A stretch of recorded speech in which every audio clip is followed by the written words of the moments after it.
road lighting LED products in 2010. And still, Haldia, there are many places where the LED products or LED road lighting has been used. Now coming to, like we have been talking of normally that we are constrained with finances.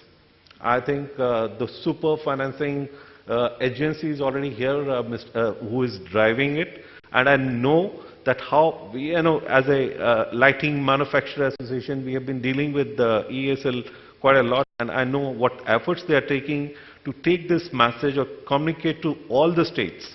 And I think that's how they are here also, to communicate the same thing. The issue of finance has been fully tackled. It's not that they don't have a finance, they also have huge finance available with them, but there are people who are queuing up outside their office to provide them more and more finance because the solution is very attractive. So only thing is, it's the execution which is becoming a challenge. So that's how we all together as a lighting industry with the ESL, with the support of BE, we are communicating to one and all. It's a high time we change over and solve the problem for our country, not for energy consuming, but making our socially more sustainable society. There is no need to wait, I just mentioned about that, right?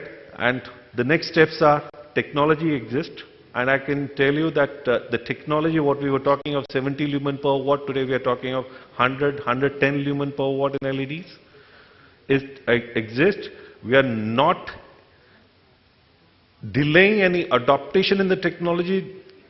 Whatever is best happening in the world, we have it in India. Rather, we are adapting for our local conditions even. Policy frameworks, if I talk, there has been quite a lot of work earlier done by BE with the Minister of Urban Development. All those exist. We don't have to invent new policies, frameworks. I don't know if there are limitations, we can have discussions. Maybe the chair can take those queries. Now, what we need to do is unleash public-private financing. As I mentioned, the government has already taken the initiative in terms of creating this organization ESL to finance or to kick off, but there are many private partners who are also willing to participate in this. Communicate tangible benefits. I think so far we have been doing it, quite a lot of success, and you'll see more successes coming in near future. Thank you. Thank you very much, Mr. Puri. And now let me move to Mr. Jörg Ulin to share his thoughts with us.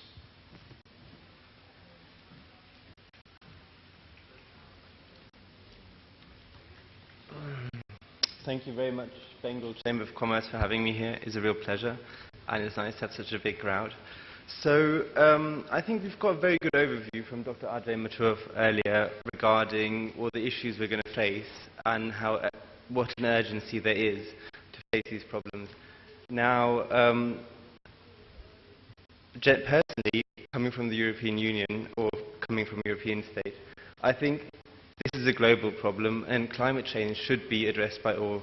Now, I think it's something that needs to be addressed by each and everyone, whether it's, as I said, it's like government, companies, us, other organizations, and so on. So I think it's something that we all face, it's something we should all come together, it's something we all have to address. Now, we work as EVTC, we work in technology transfer, which is basically looking at how can we bring European technologies together with Indian companies as well and find solutions to the problems that we're going to face. Yeah, it's a challenging task anyway. So, but I think that's if we're looking at having a sustainable energy future, which is what we're all here to discuss, we really have to see, okay, what kind of role can innovation bring? Because we really need to find innovative approaches and solutions to address the issues, because we need to look at energy efficiency, all sorts of expanding capacity. So I think what we have now is good, but we have to look at ways of improving it. Now, this is something with my belief of thinking, okay, this is a global problem, we should all work together, India, Europe, everyone. This affects everyone, young, old, no matter what. So what can we do? So our role, is how I see it, is trying to find good technologies in Europe that we think are relevant to India, and bringing them here and discussing with Indian counterparts, okay, do they help? How can they help? Can they expand capacity? Can we look forward to a more sustainable future globally and also in India? Now, there are lots of challenges, I think. I think we're all aware of that. I mean, there's a lot of discussion about business models. Price is always a big issue. So whenever we have a European company that we want to bring to India, the Indian counterpart often says, oh, well, it's a bit too expensive, so how do we bring that down? So we're thinking of innovative approaches. How do we bring this down? How can we make this relevant to India? How can we, as a planet, how can we overcome these struggles? So yes, so now how do we overcome this? So as I said, we have several models. We, as EVTC, have a very different approach to a lot of other European... Well, no, there are no slides, sorry. It's just a off-the-thing introduction. So anyway, it's meant to be 3 to 5 minutes. So I'm trying to keep it short here. So yeah, so how can we do that? So the idea is really to adapt the technology, which is something a lot of other typical bodies trying to bring technologies here do not do. They look at a kind of very supply-driven side. So they say, okay, we have this great technology, we're going to bring it to India, it's going to solve all the problems. No, it's not going to solve the problems. You need to speak to the Indian side. Does it work? Does it not work? Is it completely useless? Though it might be a great technology in Europe, but if it doesn't work here, if no one's going to buy it, there's no use. So business models, one big topic, always is, but then if it's too expensive, the business model can be as fancy as it should be, but it's not going to sell. So we've created a platform. One of the things I want to highlight in my quick introduction, we've created a platform called the European Technology and Experience Centre. Now, what's innovative about this platform is that, so, okay, let me cut that. So there are a lot of platforms, and everyone must be thinking, what is this other new platform going to do? Now, what's new about this platform is you can list European technologies on there, which is something pretty normal. I mean, you can basically Google that as well. But it's a kind of interactive interface where you can explore, there's lots of different aspects to it. You can get introduction, you can have a 3D kind of image of the technology, something. So it's showing the technology virtually, okay, fine. But now, what we've done now is we're also establishing a physical presence. So this is where it gets very interesting, I think, because we've teamed up with one college, we're expanding the reach, the Tyagaraja College of Engineering in Madurai. So the idea is bringing these technologies, European technologies, to the young students and the young engineers, letting them interact and look at these technologies, and also give their feedback back to the company. So they can say, well, this is a good technology, but not in this way. If you're looking at India, you have to adapt it. Or it also might inspire them to come up with their own solutions or work together. So the idea is bringing Europe and India together to address these challenges. And I think a big thing is adapting technology, but also showing it to the younger graduates, engineers, because essentially, if we're looking at the future, it's also their future. How can they play part in this? You know, getting them involved. I think that's one of the big aspects we should think of. And also adapting it. Really looking at bringing them together, not so much selling it, but like as a joint venture and kind of localizing it here. So I think one of the two takeaways should be thinking of the younger generation, getting them involved, you know, all the engineers, and how can we all work together across borders in addressing the challenges of the 21st century. Thank you very much. Thank you very much. And I think the emphasis all the way from the procurement of technology to the adaptation of technology to local needs is the kind of partnership which makes sense. I should confess that I have been given a life threat. At least it seems like a life threat. I've been told I will never be again invited to the Bengal chamber because of the horrible management of time that I have done. We have overshot already by an hour. So I'm in very bad books of the BCCI management. And, no, now the question I have in front of me is, am I going to be in the bad books of the people of Calcutta as well if we don't have a question and answer session? So what we will do is that we will have a very compact question and answer session. What I would appreciate is if you could say your name and affiliation and come directly to the question. And we'll take a few and then ask our panelists to respond. 1, 2, 3, 4. Okay, sir. I'm R.K. Chaudhary from Energy Management Department of Indian Institute of Social Welfare and Business Management. My question is not directly the sustainable resource, but with climate change. Recently, there was a newspaper report that a new element has been identified in the climate change of our environment, and this is what they call lifestyle babies as an outcome of assisted reproductive technology. My question is to Mr. Violin or Dr. Mathur. In what way this is going to make the climate change by emission of carbon, and what measures are being contemplated to control it for the change of the climate? Okay. We have one question there.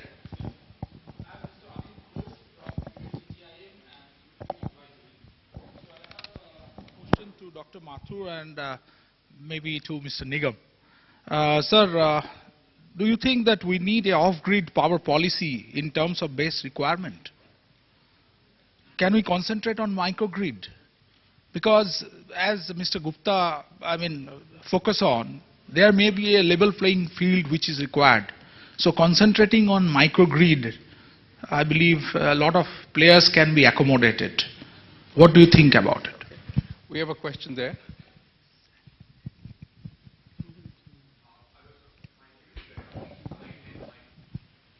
Hello. Yeah. Hello, sir. My name is Shreyansh. I'm working with Switch On Energy, a social enterprise working with solar power. My question would be to Mr. Puri and Mr. Gupta. So, in implementation of CSR projects while approaching different corporates, I have faced a general lack of concern in them, a general lack of awareness, and a general lack of awareness specifically about energy as a social issue. Even like some of them who have certain internal frameworks, certain internal frameworks are focusing more on issues like education, which is still a wide concern, but they do not know that energy can actually be utilized to address all these concerns. So what can we do to actually motivate them about these issues and to invest in these kind of CSR projects? Okay. Madam, and then...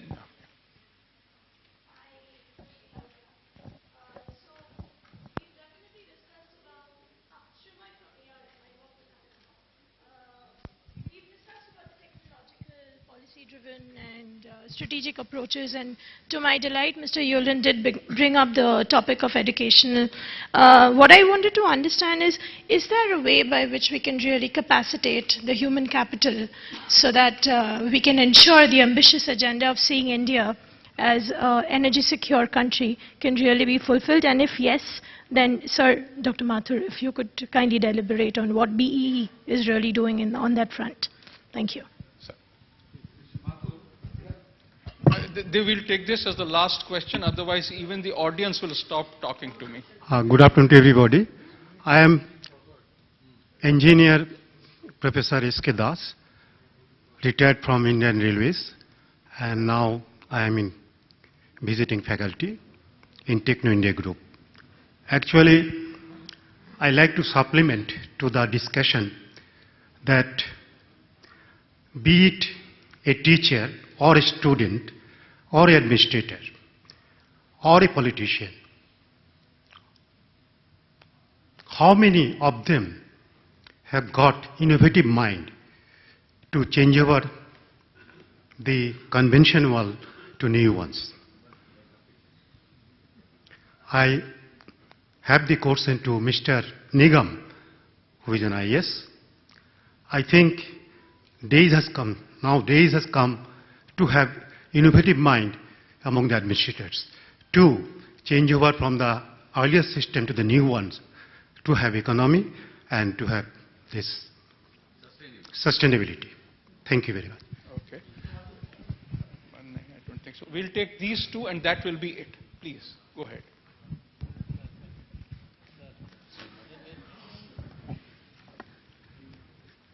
Now, in this symposium, last year also I had come. I am from atomic energy, retired man, of course. Although fission technology, that power production is much maligned now, at least to some of the people. But there is another technology, fusion technology, which will come up, that is hydrogen, deuterium and deuterium. Now that doesn't have any radioactive fallout. Now that technology, by which we explode the hydrogen bomb, when that can be controlled, it is being controlled, it is in the program. By 2030, it will come up. There is a program here, ITER, International Thermonuclear Experimental Reactor, that is coming up in Europe. Now there they will have 500 megawatt of power with input of 50 megawatt, remember. And when this will come up, say another 30, 40 years, now this source of power will last for 1,000 years without any radioactive fallout. Of course, this is for the future. Now, another observation I am to make is this. Now, power, how we use, it becomes sustainable. See, in our personal life also, whatever energy we put, if the return is more, it will be sustainable. I am 80 now. So I find, in the case of West Bengal, it is a surplus state. But the electricity is not being used, not being put to use to gainful efforts. It is not only light, it is not only AC, you need to produce so that it will generate surplus money, and whatever the new technology come, whatever is the cost factor, it will be taken care of, as it is taken care of in individual's life also. Thank you very much. Thank you very much. Okay. One last comment? Or a question, I hope. Yeah. Thank you very much. I am Nitosh Kumar Brahma, ex-faculty IIT Kharagpur, and now I am visiting professor at I.G. Badu Institute of Genetic Engineering. Now my submission is that we have concerns very much from market aspect, from the innovative aspect, from the design aspect, everything. But we have not said anything in my observations in 2 days. The boundary conditions of the sustainability. How long this sustainability will continue, or it is a evergreen or ever expanding sustainability. That is one point. Second point is that hydrogen and gas hydrate, efficient energy we are just keeping in our side, but we have not taken any consideration that the microbes can make hydrogen efficiently, that can be introduced directly in the energy sector and in a small units aspect. And the gas hydrate is remaining surrounding the seashores, which is not been explored till date. And the boundary condition, which is a very, very main issue of the sustainability, any design, if I like to be an engineer and scientist to understand. Thank you very much. I'll ask my colleagues if they want to respond to any of these questions. Let me turn to Saurabh. Very quickly, I'll talk about the CSR stuff because we do a few CSR projects. No, energy is very much part of CSR activities. If you look at the notification that the government has issued, renewable energy, energy access, all of it forms into this. Definitely, there, I mean, you have, in fact, we are doing projects worth about 40-50 crores only on renewable-based energy access projects. So that's something that is very much there. I think the issue was how do we get more CSR money into it, and clearly I think efforts by companies like you to mainstream it amongst the larger corporate sector may be a useful thing. Right? I don't have this regarding this microgrid. Definitely, if as far as this issue definitely needs to be addressed for the far-flung areas as well as for the green power issues. We are ready to deliberate on it, but it requires a lot of technical issues on it. Thank you. I would only like to add here two things. The first is that at the end of the day, the large-scale electricity that comes through the grid and comes to you and I has to be paid for. The challenge comes whenever we come up with new technologies, will it be at a cost that people are willing and able to pay? So there are two issues. One is how do I bring innovation of the types that were mentioned, whether it is hydrogen, whether it is fusion, to bring it down to costs that are affordable. And number two, how do we bring the large scale technological intervention? So I think that's where the challenge. The second point I'd like to spend half a minute on is the issue of capacity. I am a very strong believer that capacity is only, I am emphasizing this, created by transactions. If whatever I do results in a policy being made, my capacity is better. If what he does results in a commercial transaction going through the policy, the capacity is created. If the creation and selling of a more efficient bulb happens, capacity is made. The challenge, therefore, is to increase the number of transactions. If there are more renewable energy transactions, every transaction will have 5, 10, 15, 20 people around it whose capacity will be built. Now, these people have to be ready to have this capacity, so you need some amount of training beforehand. But that training will need to be honed through actual transactional experience. This relationship becomes important. How do you get people from the training institutions into the transactional positions? I'm sorry I don't know very much about the technology that you spoke. In fact, I haven't heard about it, but would certainly like to find out more about it so that we can go ahead. So with this, let me thank all of you for your patient hearing, for your questions, and I want to thank all the panelists here for their inputs. Thank you all very much. Dr. Mathur, despite what you said, your popularity in Bengal Chamber can never diminish. And we won't let you go off that quickly.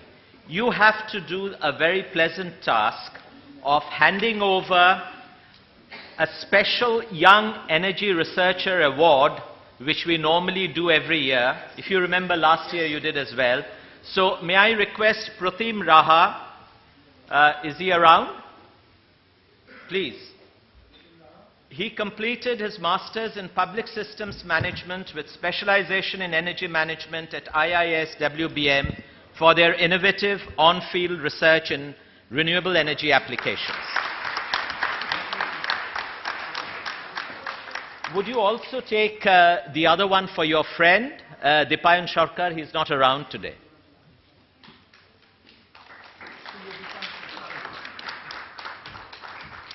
Thank you very much. And sir, again, sorry, if you could kindly present the mementos to our galaxy of energy leaders present on the day. to Mr. Nigam.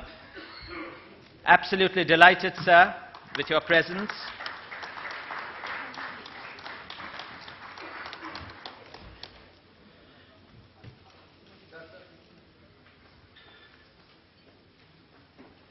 Yeah, to Mr. Saurav Kumar, very much grateful to you for all the support you have rendered to the Bengal Chamber for this event.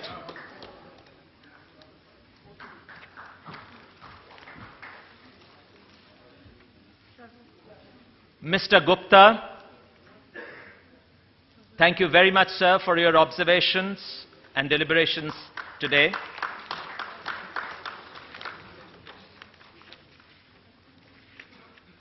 Mr. Yulin, thank you for your time.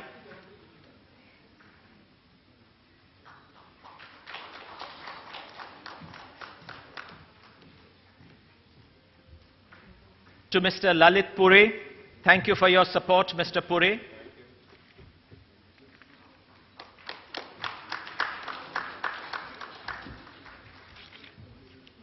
Mr. Onindo Chatterjee, thank you very much for your presence today.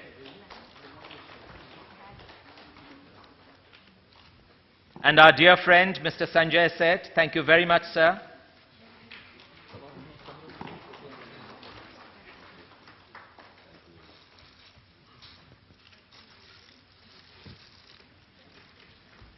These are paintings by school children who took part in the sit and draw competition held by the Bengal Chamber, and this is an annual event that we do every year.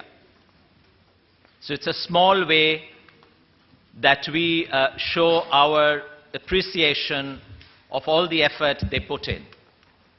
This brings us to the end of this session. We will quickly change over to a technology masterclass by Dr. Sonde, and that's going to be something very, very interesting, we are sure. Except, sir, we are running awfully short of time, so if you can make it as brief as possible. Thank you.